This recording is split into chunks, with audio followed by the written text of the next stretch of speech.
An American has tested positive for Ebola virus as health officials express their concern over the scale and speed of this epidemic. The CDC just gave an update on the response. And Kate Chappell is here with what we just learned about this afternoon. Kate? Alex, Marion, first and foremost, officials are not calling this a pandemic.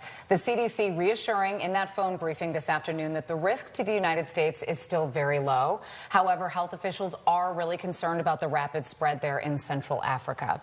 Now, we know the American who tested positive is a doctor who was working in a hospital in the Democratic Republic of Congo. He is now in transit to Germany for treatment, where he will quarantine for at least 21 days, that incubation period. 6 other Americans are also considered high-risk contacts. They're being transferred to Germany and the Czech Republic, not the United States, because of proximity and access to the highest levels of care. That coming directly from the CDC. Now, we know Ebola can be deadly. It's a viral hemorrhagic fever transmitted through direct contact with infected blood or body fluid. It is not airborne. But this latest strain is concerning because there is no vaccine or treatment for it. I spoke with an infectious disease doctor in Chicago today about why the risk here is low.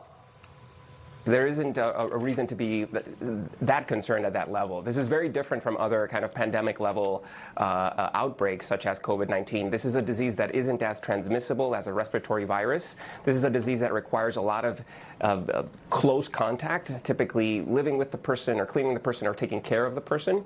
And it's a disease that is happening in an area that doesn't have that much travel with the United States.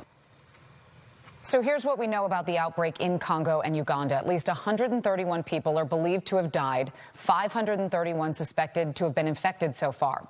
Today, the CDC said genetic fingerprinting from this outbreak shows that it is similar to the genetic fingerprints from the 2007 and 2012 outbreaks. Why does that matter? It means the diagnostic testing already available will work to detect this strain of Ebola virus as well.